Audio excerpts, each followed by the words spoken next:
Fellowship, a Unitarian Universalist congregation with no geographical boundaries. We believe in cultivating curiosity and transformation that is rooted in profound love. The COVID-19 pandemic has irrevocably shaped how connections are formed in congregations across the United States and the world.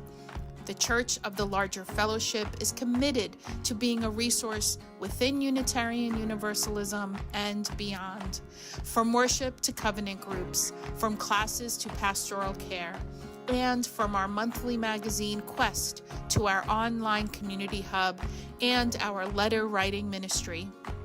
We have found ways to build connection and community, even through the screen. We have been a model for ministry on the margins, providing services for isolated Unitarian Universalists, becoming a spiritual lifeline for our members in prison.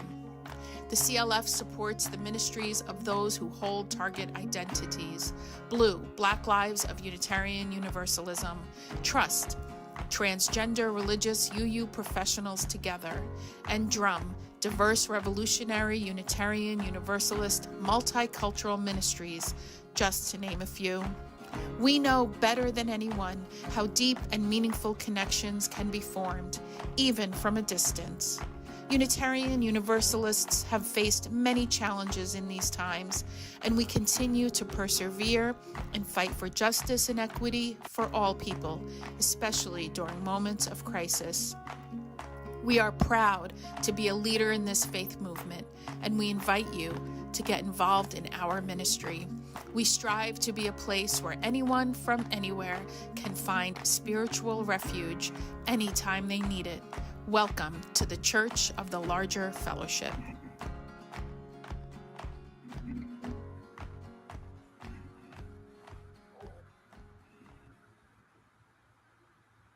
We are so excited to bring you an all-new episode of The View. The View is a weekly Unitarian Universalist talk show discussing important faith-based topics from an anti-racist, anti-oppressive, and multicultural perspective. Every Thursday for the past 7 years, we have welcomed guests from every corner of the world. Our guests are writers, scholars, activists, and religious thought leaders who are shaping Unitarian Universalism and society for the 21st century and beyond. I hope today's show inspires you. Hope it builds your faith. Hope it gives you perspective to see the power of Unitarian Universalism at work in your life. Enjoy the message.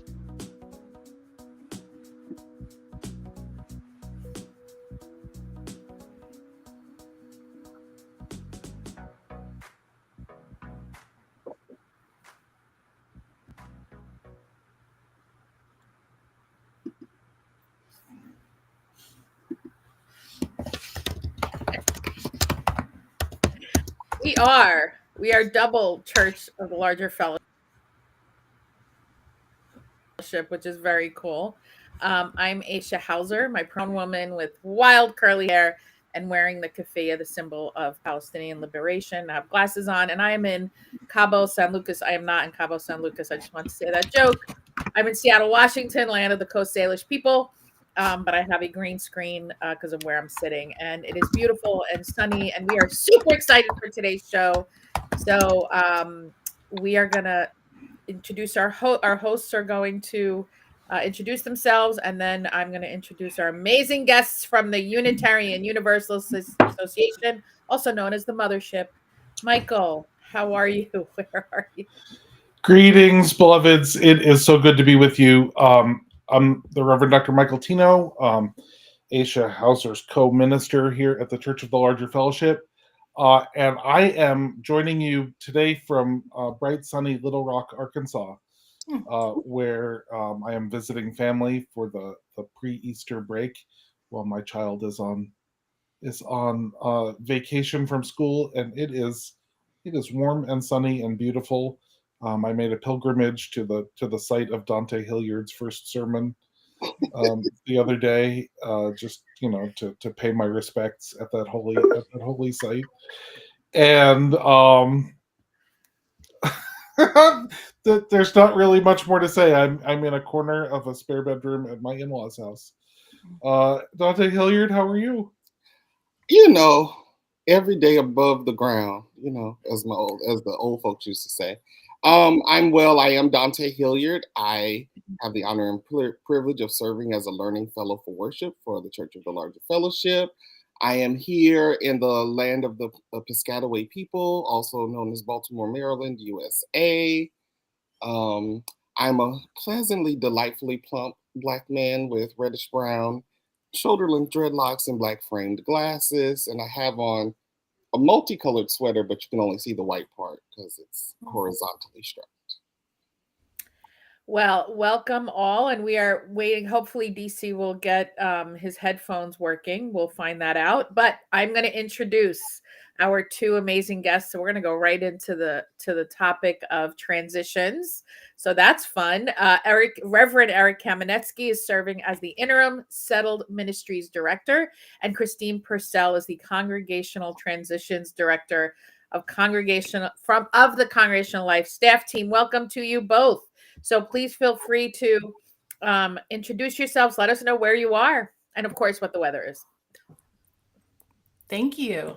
Good morning. I'm Eric Kaminetzky. I am coming to you from the larger neighborhood that Aisha Hauser is also in, Seattle Metro, land of the Coast Salish people. I am basically the older, balder version of Michael Tino. So I am a white, older man, pretty bald, no facial hair, no glasses today, wearing a headset, a black t-shirt, and a Mr. Rogers kind of cardigan. I'm in my spouse's office because my spouse is back to the office as a federal employee. So that's where I'm up to. Christine. Hi there. I am Christine Purcell. I am a middle-aged white lady with kind of barely contained reddish curly hair, big chunky brown glasses, black sweater, and then I have a bookcase and a stained glass art piece behind me in my window. I'm coming to you today from the ceded lands of the Tunxus, also known as Central Connecticut, where it's beautiful and I'm seeing encouraging signs of spring everywhere I look, including my beautiful hydrangeas. Sunny, gorgeous day. Glad to be with you. Yay. Well, I'd love to know what each of your roles are, because I think I have more of a handle on what Eric's role is, and Christine, I think I'm not quite as sure. So maybe a little bit about what the Transitions Office does historically, anything else we want to start with, and then we'll jump in with questions. Christine, do you want to start? I can, yes. Much is in flux and kind of has been since about, 2017 in the Transitions Office. I'll let Eric cover maybe the most interesting parts of that, given his role. My role sort of evolved. As Congregational Transitions Director, I am the willing and gleeful tribute from the Congregational Life staff team to the UUA Transitions team. My work is to do the congregational side of search, support search teams and boards in their search processes. And I work very closely, of course, with Eric and with our colleague, Reverend Patrice Curtis, who is our Transformational Interim Ministries Director, to make the whole thing go as well as we can, supporting folks in finding good ministry matches. Eric, how about you?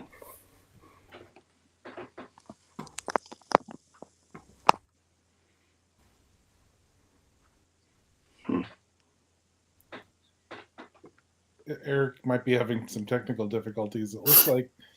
Can you hear us, Eric? I don't think Eric can hear us. At the moment, I'm getting no sound. Can you all hear me? Yes. Right. Okay, so DC is back. Let's DC, see. Well, would you like to let us know where you I are? will do my introduction, and then I'll probably step out of this meeting and get back in and see if it works. I'm Eric Kaminetzky. I'm serving as the interim Settled Ministries Director for the Transitions team.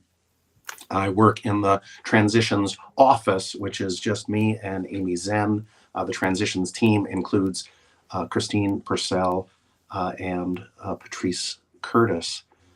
I am the person who is holding this role after the 15-year or so tenure of the Reverend Keith Cron. And I will be here probably through the next 3 General Assemblies as a process that we'll talk about a little bit later gets underway to take a look at our settled search system and figure out how it's been going, who's been helped, who's been hurt, and what we need to re-envision moving forward. It is such a pleasure to be with you today. My role has a lot to do with settled search, so helping congregations and ministers find each other for ministries that don't have a defined end. That could be called ministry, it could be a contract that is renewable, or a contract that leads to call. Patrice Curtis manages interim ministries and other ministries that have a defined beginning and end. So interims and targeted ministries, which tend to be short term, developmental ministries, which tend to have a beginning and an end, and contracts, which are of a defined term. So those are the roles that we are trying to vivify on behalf of Unitarian Universalism. I'm now going to step out and step back in and see if I can hear what y'all are saying. And we'll let DC introduce himself. Yeah. Hey, everybody. Sorry for the delay. I was having technical problems, and finally I just gave up and came downstairs. So you get my unfinished kitchen in the background as opposed to my completely trashed office. I am Reverend DC Fortune. I am here in sunny central Pennsylvania, where it seems to go between, 30 degrees and 80 degrees with somebody's mood, certainly not mine. I am on the unceded land of the Susquehannock people, for which the Susquehanna River is named. And I think I'm okay-ish, It's, Easter's this week. It's not like it's a busy time for ministers at all. No, not at all. All right, it looks like Eric might be back joining us, maybe. Christine, nice to meet you finally.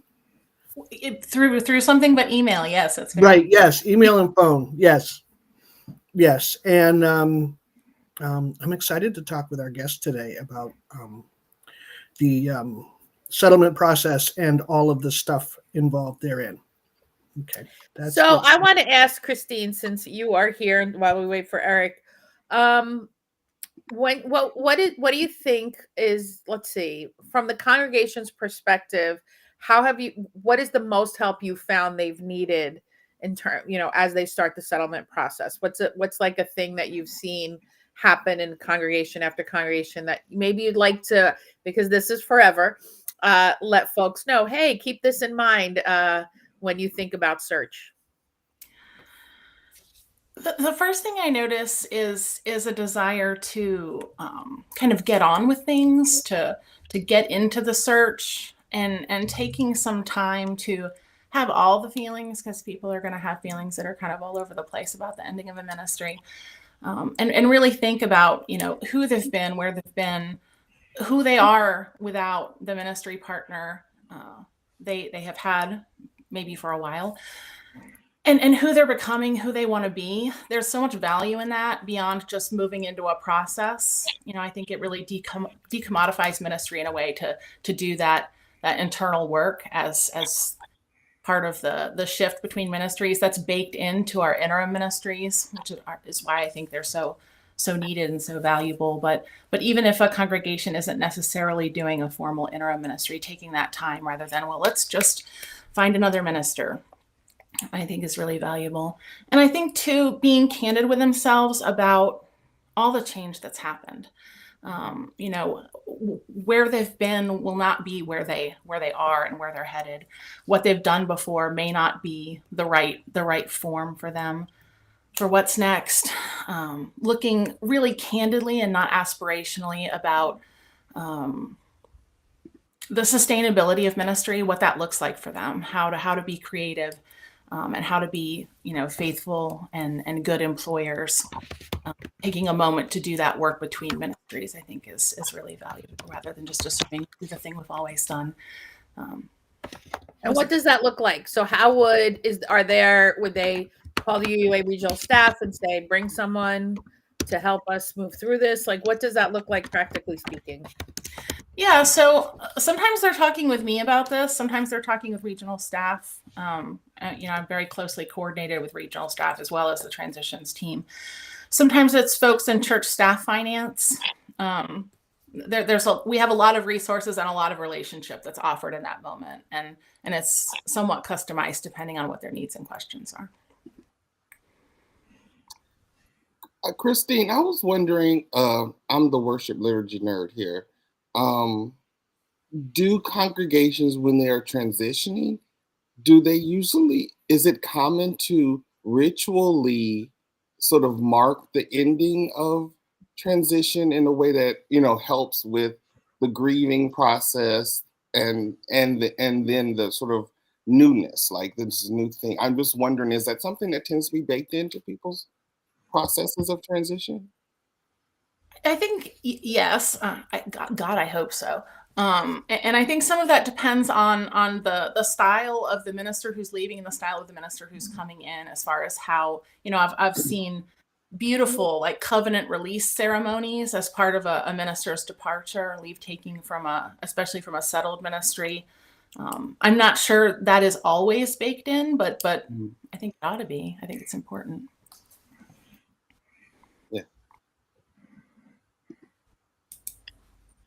Eric, can you hear us? Eric seems to be I can now hear. Thank you. Okay, you're on your side, but that's okay. Yes, I can hear you, beloveds. You're sideways, Eric. I have no idea how to rotate Eric 90 degrees. It seems like something you should have consent before you do it, though. There you go. I choose not to respond to that. and for you viewers out there, just to let you in on the in-joke, Eric and I have known each other for more than 30 years.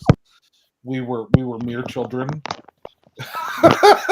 when we met, and we've been confused for one another in Unitarian Universalist spaces for 30 years. And like it didn't hurt this it didn't help that we were also roommates in seminary for a while, and that my husband's name is Eric, so people thought for a while that we were a couple.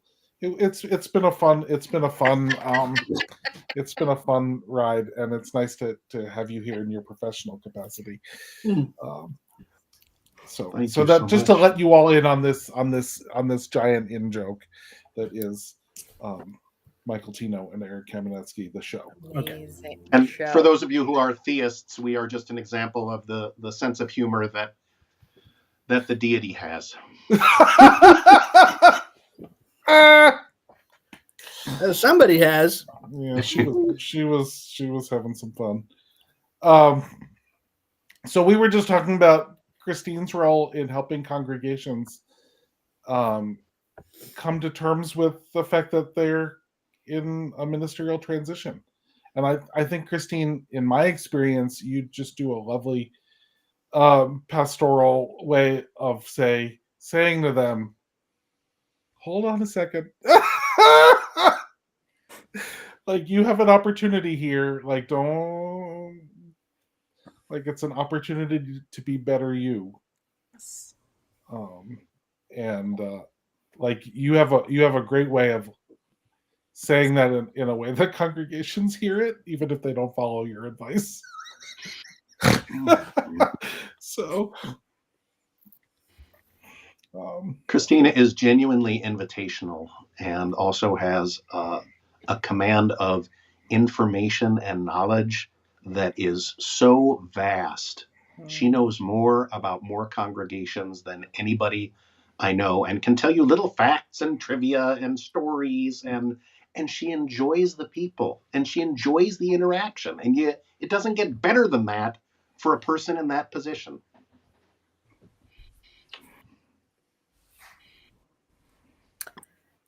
So Eric, tell us, what you're coming in, learning, doing. What can you share? Because I know this is very sensitive. Sure. at the UU of A.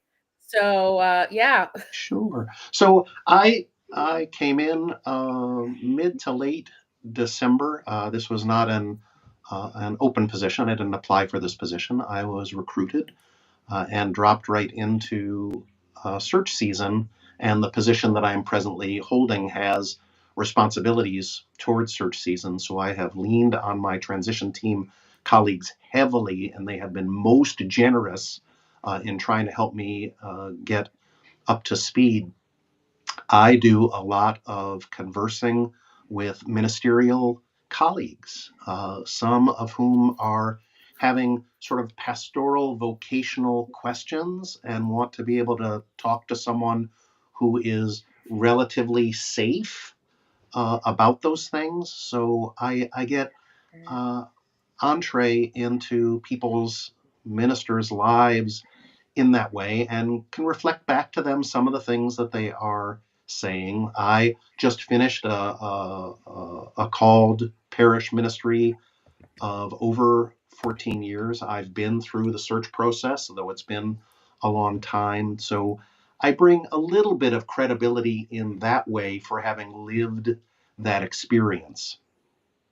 The opportunity to interact with congregations is primarily Christine's, but one of the things that I do for settled search, for ministries that are called, that have a beginning but no defined end, is that I produce interpretive file summaries. So for every Unitarian Universalist minister, particularly the ones who are in fellowship and are qualified to be in settled search, when a minister and a congregation decide that there's going to be a pre-candidating experience, I produce an interpretive file summary. I look through the minister's files, all the correspondence that we have, all the records that we have, and try to pull out generally representative quotes from third parties who have spoken about the minister and their ministry.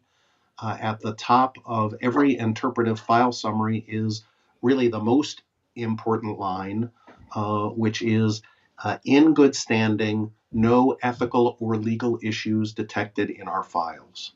And that's, at some level, it's a gold standard, and at some level, it's sort of a minimum standard of what the Unitarian Universalist Association and our office within that can provide. What we want to be able to say to congregational search teams is this minister is qualified, and this minister is upholding the standards and the rules and the ethics that they are asked to uphold, and the history that they have appears to us to mean that it's valid for them to ask to interact with you, and it's valid for you to ask to interact with them. I put these file summaries together. I send them out to the minister before I send them to the search team to make sure that I'm not saying anything that is inaccurate or, my own implicit bias showing through in ways that could be difficult. And once the minister has approved of that, I send that to the search committee. And DC, I see that you have a comment. I'm happy to get there in just a moment. What I want to say is that it's not my role as I inhabit this position to be the matchmaker. The ministers get to decide if they are interested. The congregations get to decide if they are interested. And if they think between them that there's the possibility of a match, it's not my job to say that's a good idea or that's a bad idea. It's my job to say this minister is qualified to be here at this time. Here's things that people have said about this minister. Go forth and prosper as best you can. DC. Yeah. So for transparency purposes, I was in search this year, and I have found a place to be. So, but there were some changes this year to search in the past. This is the first year that I've seen that statement. And the first thing that occurred to me through my own experience and through watching the experience of colleagues is, are there similar statements about congregations? Because like the ministers, somebody keeps track of us and says this person has not had any ethical whatever's. It would be handy to know if congregations, I don't know, grind up ministers and spit them out. Can I, before you answer that, because I want to be, here's what I want to say. As a social worker, as somebody who's heard this for years and has been part of deeply problematic challenges within congregations, I haven't, how do I put this? Yes, there are challenging congregations. The narrative that they somehow be labeled is really hard for me to swallow, because we chose to be in religious leadership. As a social worker, when I went into my first clinic, if what I did was talk about the problematic schizophrenics, people with bipolar, people with, why did I go into, I guess this is a thing that for years, and I disagree with many of my ministerial colleagues, I'm a religious educator. It's not that I don't know how challenging our congregations can be.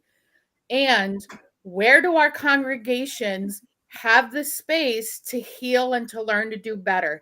Because my experience has been a congregation gets labeled challenging and difficult, then a minister comes in armored, and there is no place for healing. So I'm sorry but it is a deeply, like, it wounds me, because then we have nowhere that somebody comes in and says, I'm going to love you and we're going to try to work on this, because we're a faith community. So labeling congregations to me is deeply, deeply troubling as a faith, because, and it's not because we do.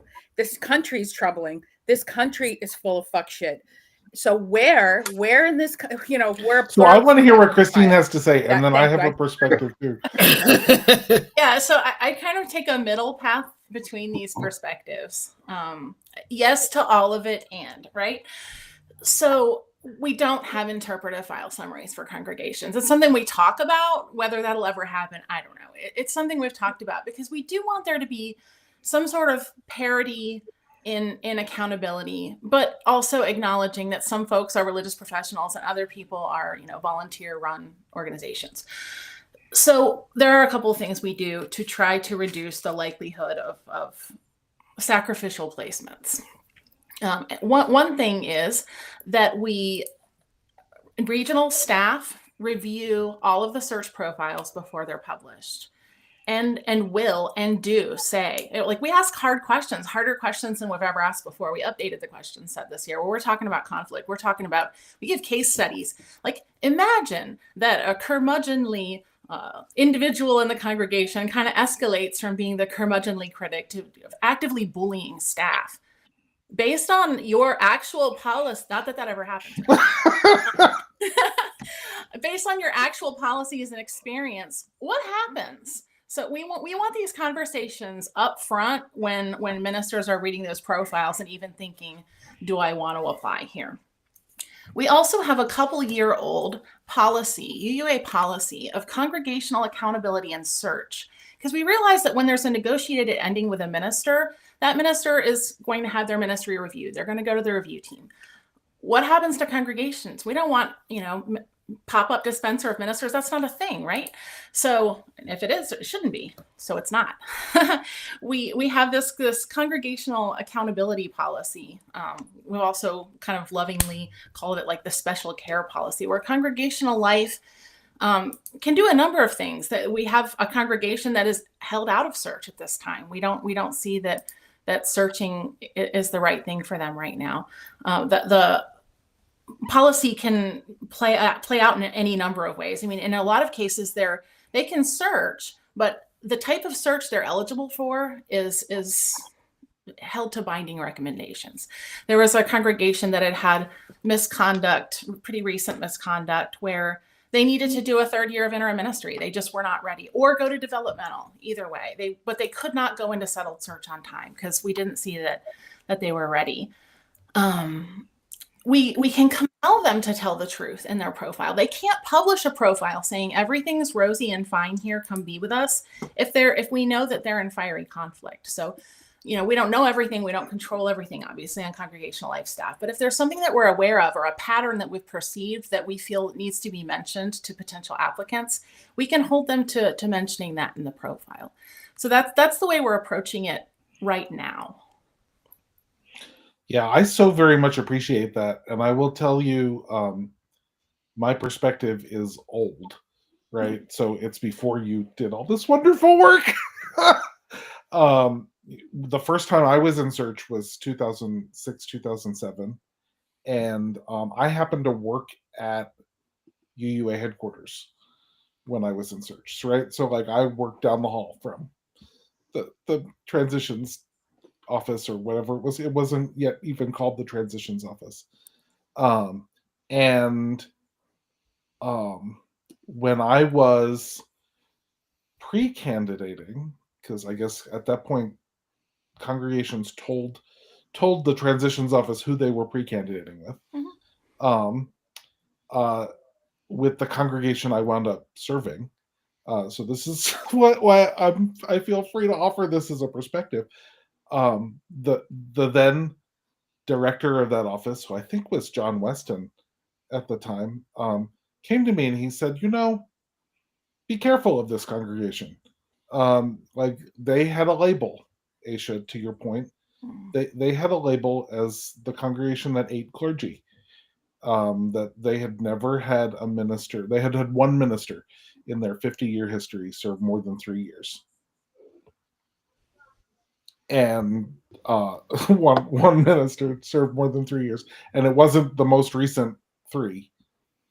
And he said, just like be careful. And I had the presence of mind to say, well, what were the issues involved in that, right? And so, Christine, you're saying, you compel the congregations to tell the truth about that, which is new-ish. It's newer than this particular search in 2006, right? Which is now 19 years ago.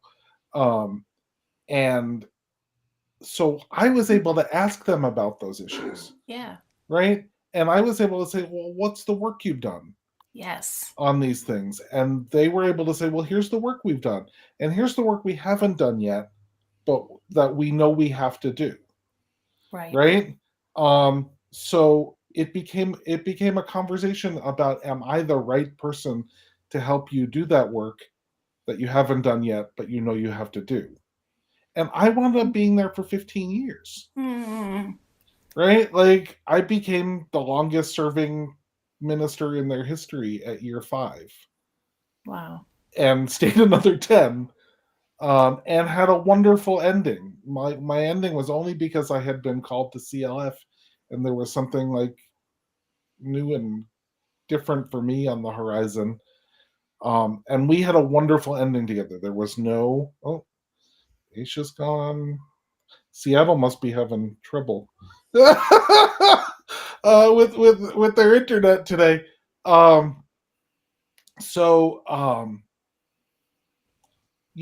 love this idea that Christine, you invite congregations to be honest, right? Here are the conflicts we've had. Here's like how we've worked through it. Here's the work we've done. Yeah, and exactly. That's just it, Michael. We don't want. It's not a blamey, shamey thing. It's not like you should be ashamed because this happened to you, or even because you did this necessarily.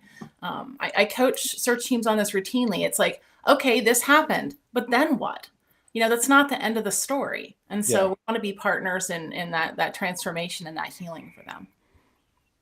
We also want ministers to be able to ask the questions sooner than when they're pre-candidates for a settled position, which is why we're trying to get more of this stuff out front. I mean, even simple little technical fixes, like about a year and a half ago, we put the name and contact information of the regional primary contact for every congregation right in the search profile. So even the newest and least connected minister will know, here's someone I can call and have that conversation so I can ask better questions and determine if this is the alignment for me. Nice. So I have a question, and this might be there's so many variables in this process, right? And I'm thinking back to my first search 10 years ago. This month, I saw the MFC and got back then a 1, which means congratulations, you're ready to go into search. Okie dokie. So I called Keith, and of course, like the first matches had already been made. And so I was looking at second round, and then I was looking at interim ministry. And this little congregation was offered to me as an option. And I did due diligence. I called every living past minister of that place, and not one of them told me that they had foundational experiences with sexual misconduct. The congregation was founded by a sexual misconductor and was filled with sexual misconductors at its birth. And none of those ministers told me that. None of the regional staff told me that. The former director of Transitions said, they're a great little congregation. They just need some love. And so, I mean, I was a reporter. I know how to chase down contacts, right? Like I know how to, like I'll call, and then I'll call the people that you didn't know I called, right? And what do we do? You know, what like I got there, and 3 months into my contract, I found out that this congregation was founded.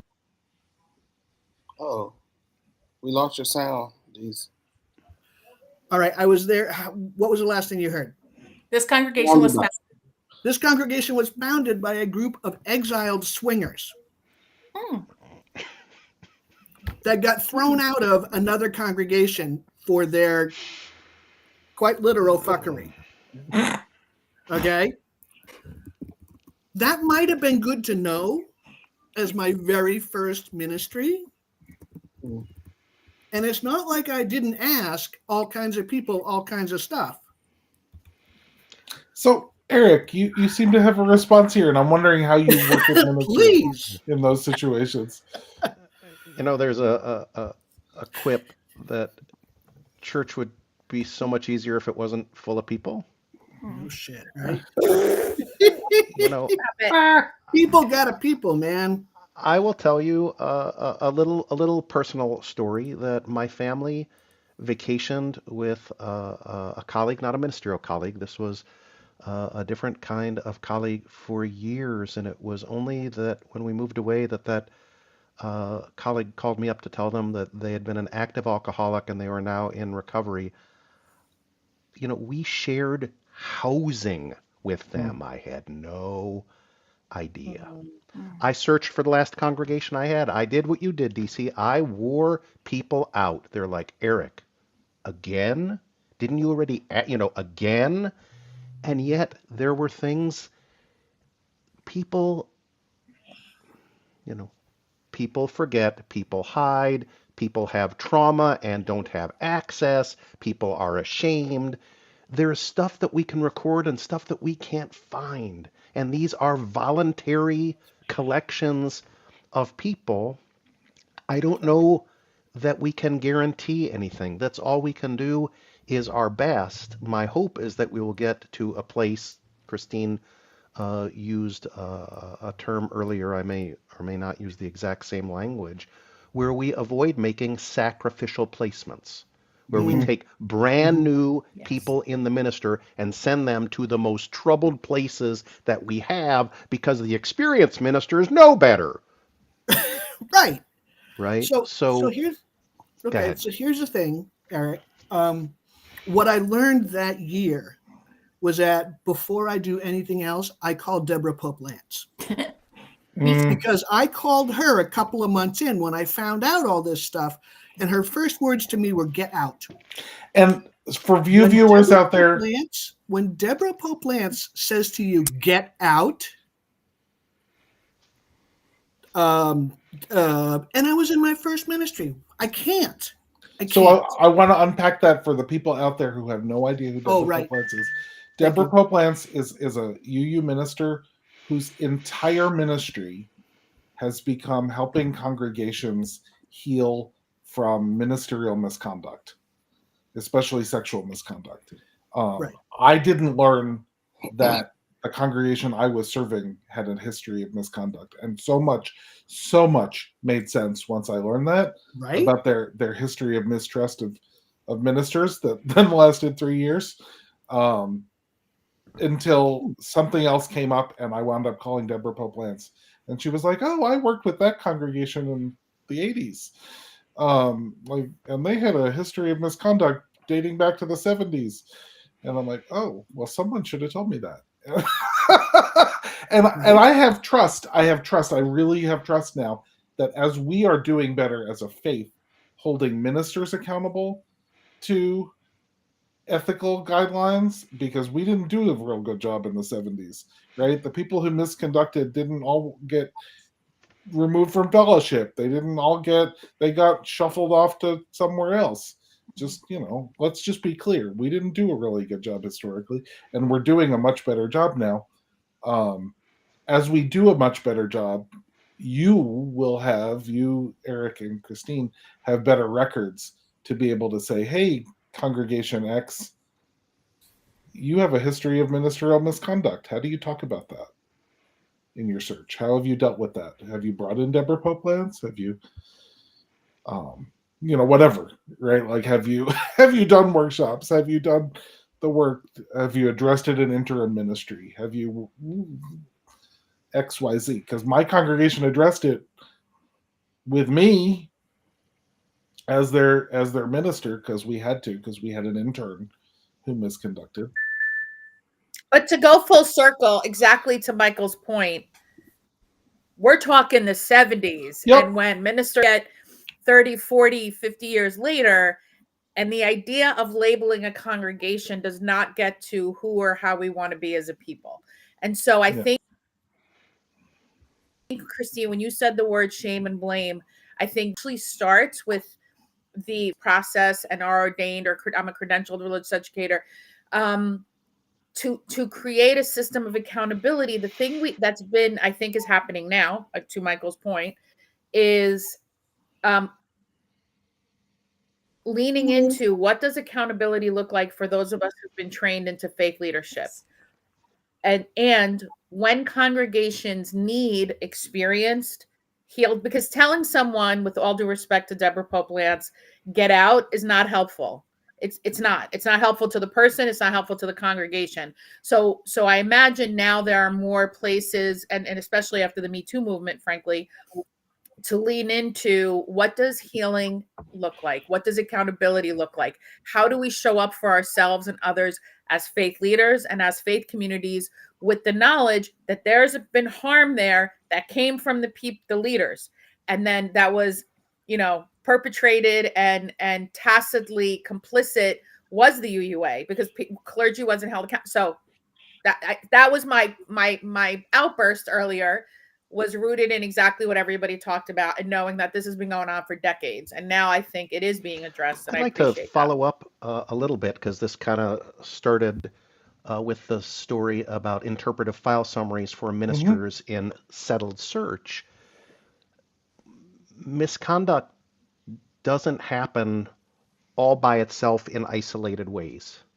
So if misconduct is happening in a congregation, and we have an interpretive file summary that does not say in good standing or not free of ethical concerns, that's information that can be fed back through our system. So I share these interpretive file summaries with Christine, so that Christine can see what it is we're saying about these ministers that we're about to send to the search committees that are in Christine's care, so that we have the kind of feedback mechanism growing, and we can make smarter and better choices. The congregation I just finished serving had ministerial and staff misconduct 35 years ago. And of course, that echoed back through ministerial authority and trusting staff and all this stuff. Then, while I was there with the Reverend Cecilia Kingman, we were on staff at this congregation, at that time, we had a parent misconduct, and we wound up needing to bring in the trauma team, the UU trauma team, and they were fantastic. And we did an entire workup with the entire congregation because this reached out into the neighborhood where this family lived. And the punchline is about a month after we got done with all of that, a very senior member of the congregation came into my office and shut the door and said, I want you to know that this has happened before. And when it happened before, the minister said nothing. Mm-hmm. So, these histories are there, and we're working. We're working to try to make it better. We need to hear these stories. We can talk about what we're going to be moving through as a process, specifically about settled search, whenever you want to talk about that in this call. And we hope to hear more of the stories from ministers and search teams and other constituents in an active listening process that moves us to a place where decisions can be made about how settled search could be changed or needs to be changed moving forward. I have a question. I'm the newbie here in our tradition, who's also coming into ministerial formation. And I have heard quite a bit of conversation about ministerial misconduct, historical ways of acknowledging and not acknowledging it, which seem to be pretty on par with many other religious traditions that we could name and we know of. But what I don't hear a lot about is as practitioners of plural religion, with a growing diversity of non-white people in a tradition founded very white, the barriers and challenges that the ministers of color are dealing with in the search process. It seems to be, I don't know, my perception is it's kind of like the elephant in the tutu that no one wants to talk about. Am I misperceiving this? Because I know there has to be, because we live in a particular kind of world, I knew it has to be a concern, but I don't hear a lot of discussion about it. So I just thought I would raise it to see if you had thoughts. Christine, do you want to start with whatever perspective you have from history? I do. If it's an elephant in a tutu, nobody wants to talk about it. I'm not one of the nobody. Yeah, I actively do want to talk about this and do talk about it. I mean, it's something that the UUA is looking at for sure. Looking at the statistics, one of my favorite things to do from this search cycle and past search cycles, I see that ministers of color put their name in for fewer congregations. And I think the reason for that is kind of from the folks I've talked to, I have heard, just being more careful about where they place themselves in the world, congregations that are doing the kind of work they want to do. So, we do offer as much support as anyone wants in search and do hold folks who have identities which are targeted in Unitarian Universalism and in the wider world in great care in the search. And that can look like whatever it needs to look like, honestly. We also are widening our effort to help congregations understand this and do better. We have the Break Barriers, Build Beliefs program that used to be the BCT, Beyond Categorical Thinking, which historically had been offered only to settled ministry search congregations. Well, as we see fewer congregations taking that path, we want to make sure that this program is wide open to folks, anyone who's in search, honestly, if they want to engage this programming, or if we want them to engage this programming, to make sure that they're ready to welcome a minister in the fullness of their identity, and understand what's different in ministry. if they haven't been in ministry partnership with someone who holds different identities. So it is definitely something that we're looking at, and we want to hear the stories, even the painful ones, to see how we can support folks better in landing in a place that's good for them. I'd like to follow up on that. I wish that we had thought to include Patrice Curtis in this call, because another piece Christine mentioned before, categorical thinking, beyond categorical thinking, which we ran for a very long time, and now before.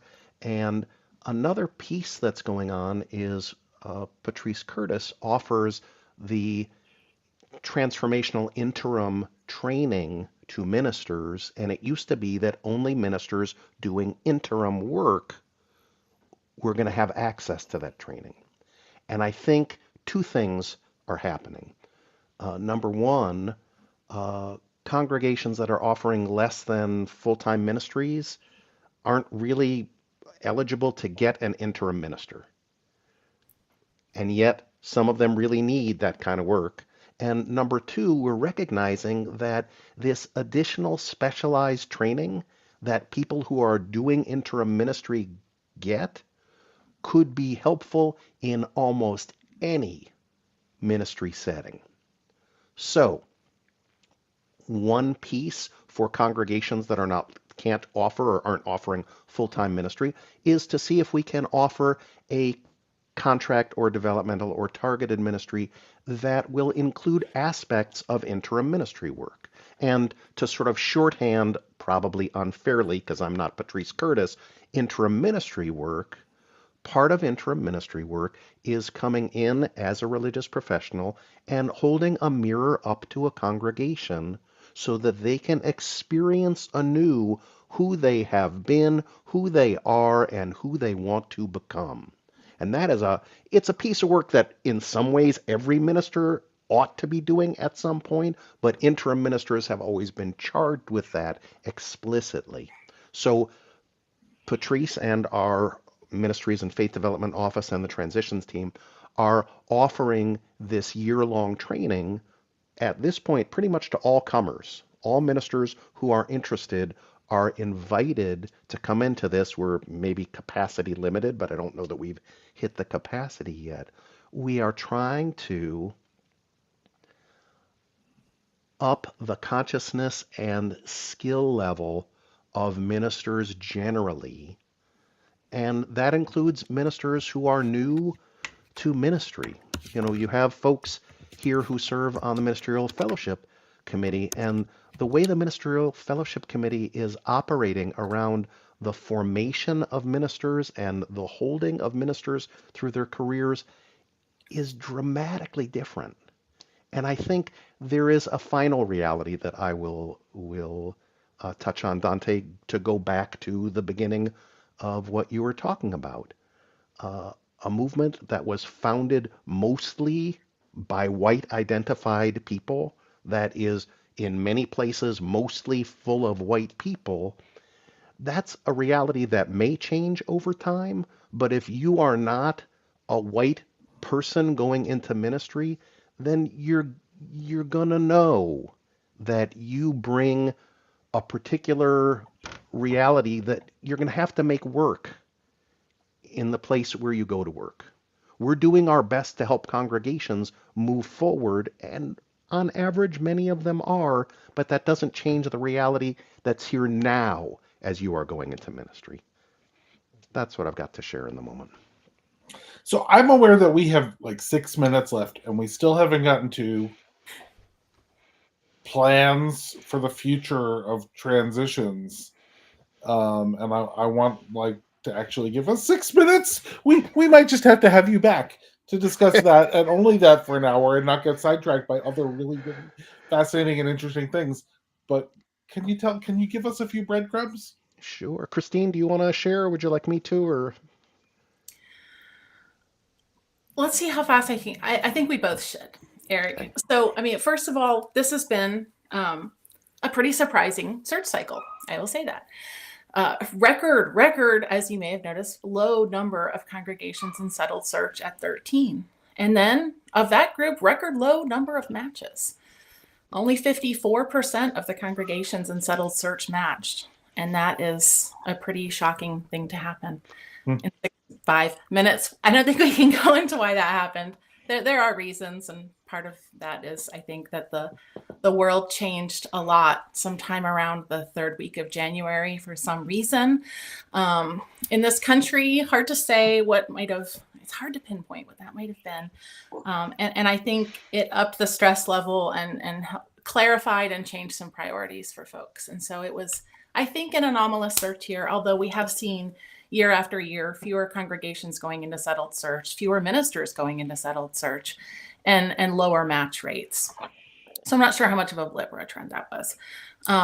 We're not planning a lot of changes for next year.